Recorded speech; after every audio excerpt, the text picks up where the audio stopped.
이번 주 토요일이 설 명절입니다. 우리나라의 고유 명절은 모든 사람이 행복하게 고향을 찾고 오랫동안 만나지 못했던 형제들을 만나고 부모님을 만나서 인사하는 절기로 언제나 지켜졌습니다. 그런데 점점 문화가 좀 바뀌고 시간이 지나가면서 조금 달라진 풍습들이 생기기 시작했습니다. 그것은 이제 가족을 찾는 것보다 몇몇 친한 사람들이 모여서 휴가를 즐기는 절기로 많이 바뀝니다. 그 이유가 무엇일까? 통계가 그런 것들을 우리에게 가르쳐 주는 것 같습니다. 목회데이터 연구소의 자료를 보면 최근 발표된 통계청의 2023년 통계청 자료를 보면 우리나라의 전체 가구 수가 2177만이라고 합니다. 그런데 그 중에 1인 가구, 혼자 가구를 형성하고 있는 사람이 750만.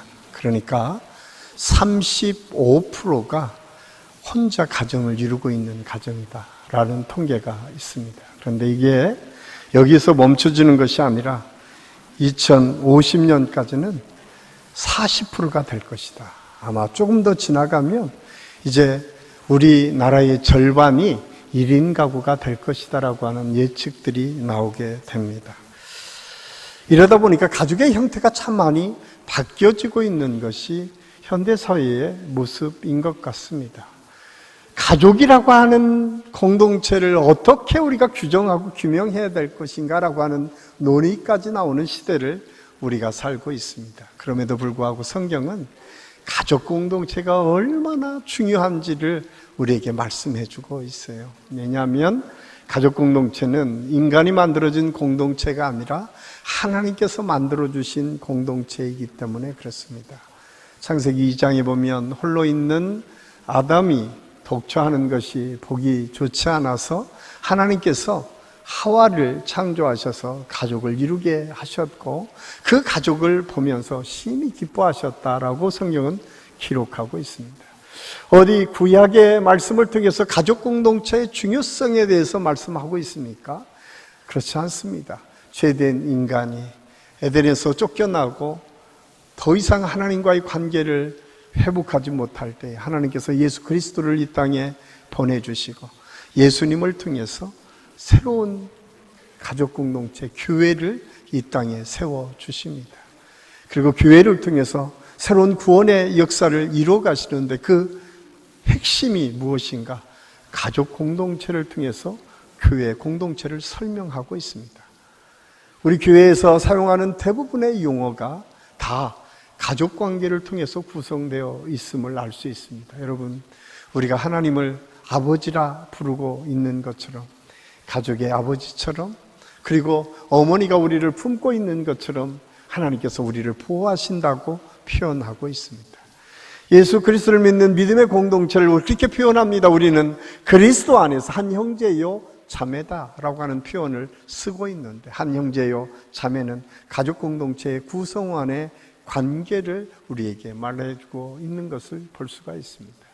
이렇듯 하나님께서는 끊임없이 가족 공동체를 통해서 하나님을 보여주시고 이 공동체를 통해서 이 세상이 새롭게 변화되기를 꿈꾸고 그 교회 공동체가 가족 공동체처럼 하나님의 은혜를 나누는 공동체로 변화되기를 원하시는 것이 하나님의 뜻이고 하나님의 섭리인 것을 알 수가 있습니다. 그래서 이 가족 공동체는 너무 중요한데 특별히 이번 설 명절을 통해서 여러분은 어떤 계획을 갖고 계십니까? 우리가 명절에 모일 때마다 기쁨으로 가족들이 함께 모여서 여러 이야기를 하는데 가장 설에는 특별한 우리 모습들이 무엇일까요? 가장 먼저는 서로 세배 올리는 거잖아요. 부모님에게 세배를 드리고 어르신들에게 세배를 드리는 거죠. 근데 세배를 드리면서 또 한 가지 특징 중에 하나가 덕담이 오갑니다. 어르신들은 자녀들을 향해서 때로는 조카와 또한 이 후손들을 향해서 언제나 좋은 말로 얘기를 하죠. 근데 요즘은 좋은 말을 잘 해야 돼요. 가장 듣기 싫어하는 말이 뭐예요? 올해는 꼭 결혼해라. 이런 말은 조심해야 됩니다. 그 대신 하나님의 은혜 아래서 어떻게 아이들에게 격려하고 위로하고 축복해 주는 말, 제가 우리 교회에 계속해서 지금 운동으로 하고 있는 건데 벌써 또 잊어버리셨을 것 같아서 다시 한번 제가 말씀드립니다. 남자의 아버지의 목소리로 뭘 하라고 했죠? 벌써 너무 감사합니다. 여러분들이 잊어버리셔야 제가 또 설교를 계속하죠. 아빠의 목소리로 하루에 한 번씩 자녀를 축복해라. 정말 자녀를 축복하고 있으세요? 엄마의 목소리로 자녀에게 말씀을 들려줘라. 이것이 우리 교회 지금 운동으로 전개되고 있는데 벌써 무슨 소리야? 라고 하는 표정이 지금 다 있어서 제가 깜짝 놀랐는데, 여러분, 자녀들을 그렇게 축복하세요. 제가 그렇게 말씀드렸죠. 컸다고 싫어할 거라고 생각하지만 그렇지 않아요. 결혼한 자식이라고 하더라도 한번 전화로 한번 시도해 보세요. 정말 처음에는 왜 그래요 아빠, 왜 그래요 엄마, 이렇게 얘기하지만 한 4, 5일 지나면요, 우리 엄마 아빠가 왜 이 전화를 안 하지? 라고 기다릴 수밖에 없는 것이 우리 인간의 연약한 모습들입니다. 여기에 있든 아니면 멀리 떨어져 있든 상관없습니다. 꼭 기억하십시오. 우리 자녀들을 축복하는 아빠의 목소리, 자녀들에게 하나님의 말씀을 읽어주고 하나님의 말씀 가운데 교육하는 엄마의 목소리가 들려질 때 그 자식은 하나님의 축복 속에 언제나 거할 수 있음을 꼭 기억하십시오. 저는 오늘 설 명절을 통해서 우리 교회 공동체, 한신 교회 공동체가 어떻게 하나님의 은혜를 함께 누리며 살아갈 것인가를 함께 고민하며 오늘 말씀을 준비했습니다. 이스라엘 백성들에게는 아주 특별한 하나님의 은혜가 있었습니다. 그것은 신명기 6장에 나오는 쇠마 이스라엘아 들으라 라고 하는 하나님의 명령 속에서 유대인들은 언제나 절기 때마다 그 말씀을 다시 꺼내서 읽으면서 자기 후손에게 믿음을 전수하여 주었음을 성경 우리에게 말씀해 주고 있습니다. 지금도 이스라엘 백성들은 어느 나라에 가든지 가장 먼저 회당을 짓고 회당에서 가장 먼저 가리키는 것이 무엇인가? 쉐마 이스라엘, 하나님의 말씀을 가르치고 있음을 알 수가 있습니다. 그런데 우리는 지금 어떻게 우리 자녀들을 양육하고 믿음을 전수해 가고 있습니까? 후손을 어떻게 교육하느냐라고 하는 것은 너무나 중요한데, 저는 이번 설 명절을 통해서 우리 한식의 모든 성도들의 가정에서 예배의 성공을 이룰 수 있기를 간절히 소원합니다.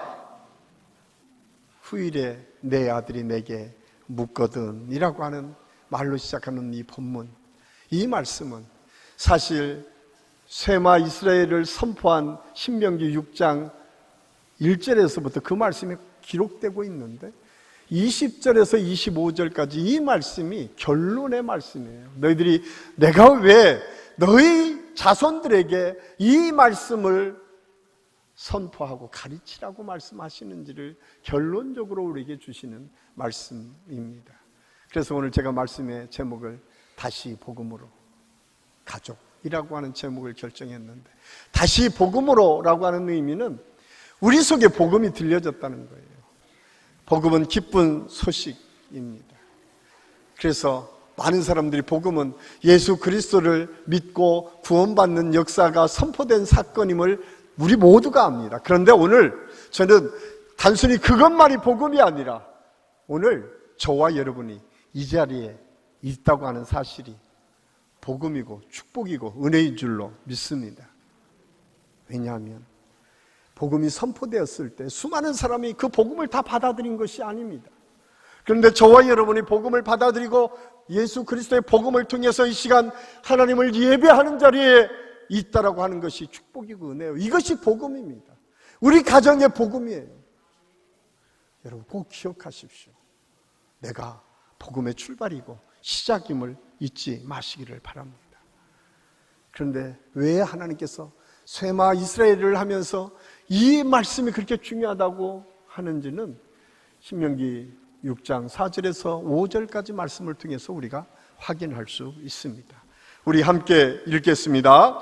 이스라엘아 들으라. 우리 하나님 여호와는 오직 유일한 여호와시니 너는 마음을 다하고 뜻을 다하고 힘을 다하여 내 하나님 여호와를 사랑하라. 이것이 이스라엘 백성들이 6월절 그리고 절기 때마다 모여서 가장 먼저 암송하고 가르쳤던 말씀입니다. 우리가 믿는 하나님, 그런 야훼 하나님, 여호와 하나님 한 분이시야. 그분을 사랑하는 것이 우리의 존재 이유고 그분을 사랑하는 것이 하나님의 축복을 받는 비결이야 라고 하는 것을 끊임없이 가르쳤던 것이 쇠마 이스라엘의 의미다 라고 하는 사실을 알 수가 있습니다. 이것이 복음의 핵심이기 때문에 그렇습니다. 이 복음을 저와 여러분이 들었어요.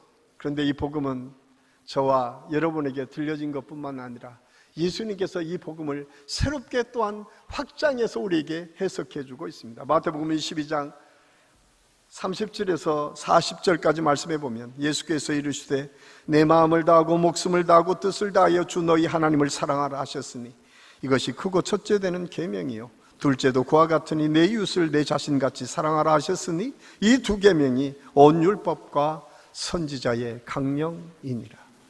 예수님은 하나님을 사랑하는 것에 멈추지 말고 그 사랑 가지고 네 몸처럼 내 이웃을 사랑하는 데까지 확장해서 사랑하라라고 하는 것이 강령이다. 강령은 방침과 지침이죠. 아주 우리가 반드시 지켜야 될 방침을 설명하는 것이 강령입니다.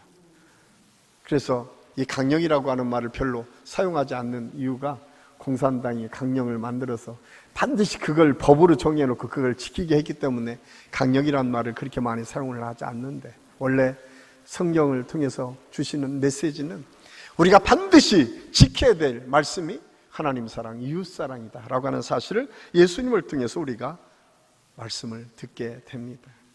그렇습니다. 성경은 우리의 믿음의 사람들이 반드시 지켜야 될 믿음의 내용이 하나님 사랑, 이웃 사랑임을 우리에게 말씀해 주고 있습니다. 그렇다면 여러분, 이번 설 명절에 여러분의 가정에서는 어떻게 예배 드리기를 원하십니까? 오늘 말씀은 그렇게 시작합니다. 후일에 내 아들이 내게 묻기를 우리 하나님 여호와께서 명령하신 증거와 규례와 법도가 무슨 뜻이냐 하거든. 아빠, 예수 믿는 게 뭐야? 예수 믿으면 뭐가 좋아?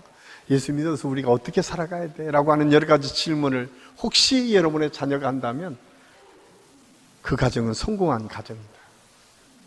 혹시 그 질문이 우리 자녀들에게 나오지 않는다면 우리 스스로가 우리를 돌아봐야 돼요. 내가 우리 지금 자녀들을 제대로 믿음으로 양육하고 있는가? 내가 믿음의 전수를 지금 제대로 하고 있는가? 한번 우리를 돌아볼 수 있어야 됩니다. 왜냐하면 자녀들은 믿음을 부모를 통해서 배우기 때문에 그렇습니다. 최근에 통계가 교회 안에서 가장 영향력을 받는 사람이 누구냐라고 했을 때 지금까지 계속해서 통계가 나왔는데 가장 많은 영향을 받는 게 엄마였어요. 그 다음에 목회자, 그 다음에 아빠, 그 다음에 교사, 그 다음에 친구들, 이런 순으로 영향을 받았다는데 코로나 이후로 그게 완전히 바뀌었습니다. 첫 번째가 엄마고 두 번째가 목회자가 아니라 아빠였어요. 이 이야기는 단적으로 무엇을 우리에게 말씀해 주고 있냐면 이제 신앙의 전수가 가족 공동체를 통해서 이어지고 있다고 하는 사실을 우리에게 말씀해 주고 있어요. 그렇습니다. 자녀들의 신앙은 부모를 보고 성장해 갑니다. 그렇기 때문에 우리에게 내가 왜 복음이 시작이 될 수밖에 없는가를 제가 복음이 나다, 내가 하나님을 믿는 것이다, 내가 예수 그리스도를 주로 고백하는 것이다 라고 하는 이유가 거기에 있습니다. 내가 복음을 증거해야 될 책무가 내게 있다는 거예요. 그래서 사도 베드로는 베드로전서 3장 15절에서 16절까지 말씀을 통해서 우리에게 이렇게 권면하고 있습니다. 우리 함께 읽겠습니다.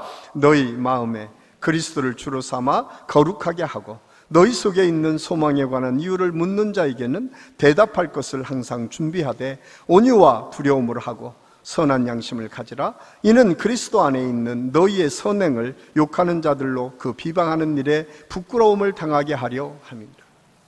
너희가 소망을 묻는 그 이유를 묻는 자들에게 대답할 것을 준비하라고 말씀하시면서, 그 이유는 너희가 부끄러움을 당하지 않는 은혜를 약속하고 있어요. 너희가 그 복음을 전수하는 자에게는 부끄러움을 당하지 않는 하나님의 축복이 임할 것이다 약속하고 있습니다. 그래서 이번 설 명절을 통해서 우리 한식교 모든 성도들이 이 복음을 우리 후손에게, 우리 자녀에게 물려줄 수 있는 은혜가 있기를 예수님의 이름으로 간절히 축원합니다. 또 하나, 복음은 내가 역사를 쓸 수 있다는 것이 복음입니다.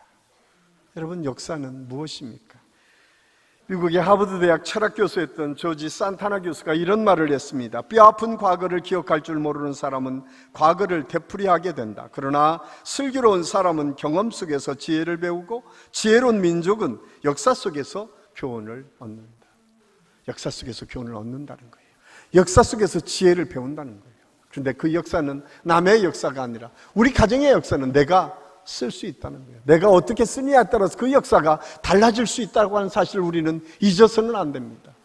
왜 역사학자들이 역사를 그렇게 중요하게 이야기합니까? 왜냐하면 역사는 곧 우리의 정체성을 아주 분명하게 가르쳐 주기 때문에 그렇습니다. 내가 누구인지, 내 신분이 무엇인지, 내가 어디로 가야 될지, 내 삶을 어떻게 살아야 될지를 알려주는 것이 정체성인데, 그 정체성이 역사를 알 때 가능하다는 거예요.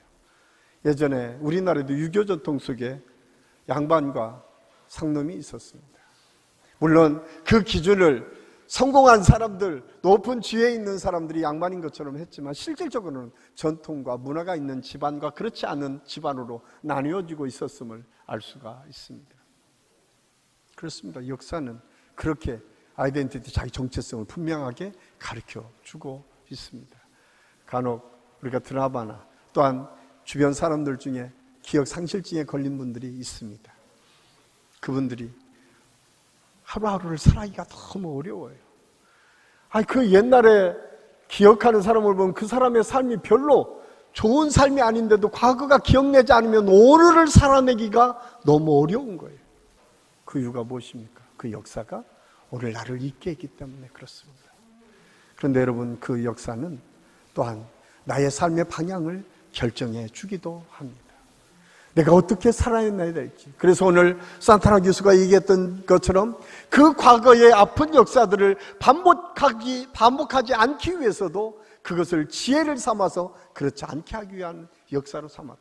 그것을 잘 아는 사람들이 이스라엘 백성들이었습니다. 지금도 예루살렘에 가면 그 아픈 기억들, 600만이나 많은 사람들이 죽임을 받았던 그 현장을 기록하면서 그들은 역사를 잊지 않고 다시는 그런 역사를 반복하지 않겠다라고 하는 것이 그들의 고백이었음을 알 수가 있습니다. 그래서 역사는 우리의 앞으로의 방향성을 아주 분명하게 가르쳐주고 있습니다. 그런데 그 역사를 저와 여러분이 우리 가문에서는 써갈 수 있는 특별한 은혜를 하나님께서 주셨다는 거예요. 이것이 복음이다라고 하는 사실을 우리는 잊어서는 안 됩니다. 그런데 여러분, 과거의 역사가 그냥 좋은 것만 있나요? 그렇지 않은 것들도 있어요. 오늘 21절 말씀해 보니까 너는 내 아들에게 이르기를 우리가 옛적에 애굽에서 바로의 종이 되었더니 여호와께서 권능의 손으로 우리를 애굽에서 인도하여 내셨나니 곧 여호와께서 우리의 목전에서 크고 두려운 이적과 기사를 애굽과 바로와 온 집안에 베푸시고. 이스라엘 백성들은 절기 때마다 이 말씀을 함께 나누었습니다. 우리는 과거는 애굽에서 종살이할 때가 있었어. 과거에 우리에게 아픈 역사가 있었어. 그런데 그 과거의 역사 속에 그냥 있었던 것이 아니라 하나님께서 모세를 통해서 이스라엘 백성들을 바로에서 구출하여 주시고 홍해를 건너서 가나안에 가도록 하셨어 라고 하는 고백이 그 속에 담겨져 있습니다.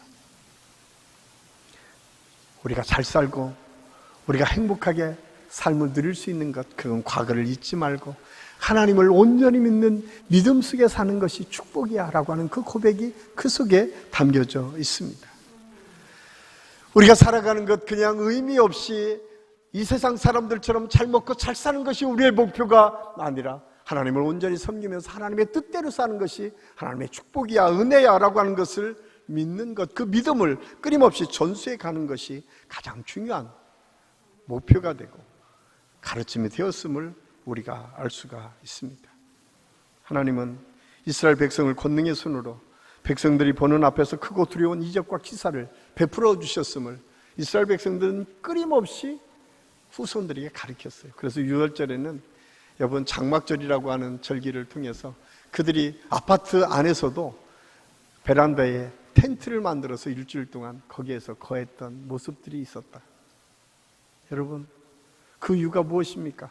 편안한 삶이 우리에게 중요했던 것이 아니라 그 광야의 천막 시절 하나님을 경외하는 것이 얼마나 중요한지를 아이들에게 가르쳐줬다는 거예요. 무교병에 누룩 없는 떡을 먹도록 하면서 우리의 아픔과 고통이 있었던 그때를 잊지 말라고 가르치고 있습니다. 쓴나물을 먹여가며 그 쓴나물을 통해서 우리의 생계를 이어갈 수밖에 없었던 때가 있었음을, 다시는 그런 길을 밟지 않도록 하나님의 은혜를 누리기 위해서 하나님만을 섬기는 믿음을 너희들이 놓지 말라고 말씀해 주고 있는 것이 이스라엘 백성들의 교육 방법이었습니다. 우리는 세상의 방법만을 가지고 세상의 성공만을 우리 아이들에게 가르치고 있지는 않습니까? 최근에 좀 아픈 우리의 역사들을 그냥 잊고 싶어서 그걸 지우려고 하는 사람들이 참 많이 있는 것을 보게 됩니다. 그런데 그것은 바람직하지 않습니다. 우리의 실패도 아픈 역사도 사실은 그것을 통해서 지혜를 배울 수 있는 역사예요. 중요한 것은 그것을 통해서 우리를 향하신 하나님의 뜻이 무엇인가를 발견하는 것입니다. 그런데 이 아름다운 축복의 역사는 하루아침에 이루어지지 않습니다. 하나님께서 이스라엘 백성들을 애굽에서 탈출시키고 그냥 가나안 땅으로 들어간 것이 아니라 40년이라고 하는 긴 광야의 시간이 있었어요. 훈련의 과정이 있었다는 거예요. 우리가 하나님의 믿음대로 하나님께서 원하시는 말씀대로 살아가는 것은 결코 쉽지 않습니다. 훈련의 과정이 필요해요. 그래서 이번에 훈련의 과정을 마련했습니다. 사순절이 감사하게도 다음 주 수요일부터 시작돼요. 14일부터 3월 30일까지 40일 특별 새벽 기도. 특별이라는 자는 제가 뺐어요. 그 기간에는 마가복음을 함께 읽어갈 것입니다. 예배도 그냥 지하 2층 비전으로 해서 계속 예배 드릴 거예요. 그런데 기억하십시오. 우리가 이 기간에 하나님의 말씀을 한번 묵상하고 깨어서, 멀리 계신 분들은 꼭 안 오셔도 됩니다. 영상으로 함께 예배 드릴 수 있습니다. 그런데 그냥 지나치지 마시고 자녀들을 교육하는 현장으로, 저와 여러분이 깨어서 기도하는 현장으로 이번 사순절을 보냈으면 좋겠다라고 하는 소망이 있습니다. 그래서 우리 한신교회가 다시 한번 믿음으로 우리 가정을 세워가고 믿음 안에서 훈련받는 과정을 통해서 하나님께서 뜻하신 바가 무엇인가를 발견하는 그런 아름다운 믿음의 전통이 다시 한번 저와 여러분을 통해서 우리 가정에서부터 시작될 수 있기를 예수님의 이름으로 간절히 축원합니다. 마지막으로 복음은 내가 하나님 체험을 전수할 수 있다는 사실에 감사해야 됩니다. 신앙을 전수하기 위해서 가장 먼저 우리가 가져야 될 것이 내가 먼저 하나님을 만나는 체험입니다. 하나님을 만나는 체험이 아주 특별한 체험만이 아니라 하나님을 만나는 체험은 두 가지면 누구나가 쉽게 이해할 수 있는 체험이 있습니다. 하나는 하나님 중심으로 내가 언제 어디서나 하나님께 주시는 말씀을 따라 살려고 몸부림치고 애쓰는 것입니다. 이것이 하나님 중심의 삶이고 하나님을 체험하는 사람들의 삶의 모습이었습니다. 또 하나는 언제나 물어야 돼요. 예수님이면 이때 어떻게 했을까? 우리 자녀들의 문제도, 내가 사업을 하는 문제도, 또한 내가 교회 안에서 하나님의 사역을 감당하는 것도, 또 사람들과의 관계를 풀어갈 때도 꼭 질문하십시오. 예수님이라고 하면 이때 어떻게 하셨을까를 생각하고 주님께 묻고 주님께서 주시는 지혜로 그 일들을 하나하나 풀어가기 시작하면 그것이 하나님을 체험하는 훈련이고 방법입니다. 그런 부모님의 모습을 보면 자녀는 자연스럽게 하나님의 믿음 가운데 성장해 갈 수 있습니다. 왜 하나님께서 이스라엘 백성들에게 그렇게 쇠마 이스라엘을 외치면서 그들에게 그렇게 말씀을 가지고 양육하라고 하셨을까요? 그 이유는 24절에서 이렇게 말씀하고 있습니다. 우리 24절 후반절에 우리 같이 한번 읽겠습니다. 이는 우리가 우리 하나님 여호와를 경외하여 항상 복을 누리게 하기 위하심이며 또 여호와께서 우리를 오늘과 같이 살게 하려 하심입니다.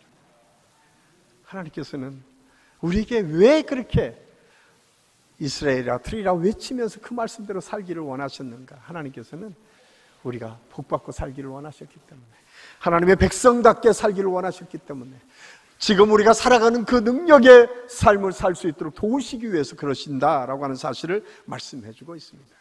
그러면서 이번 설 명절에 저는 우리 한신교회 모든 성도들의 가정에 예배의 성공자들이 다 될 수 있기를 예수님의 이름으로 간절히 축원합니다.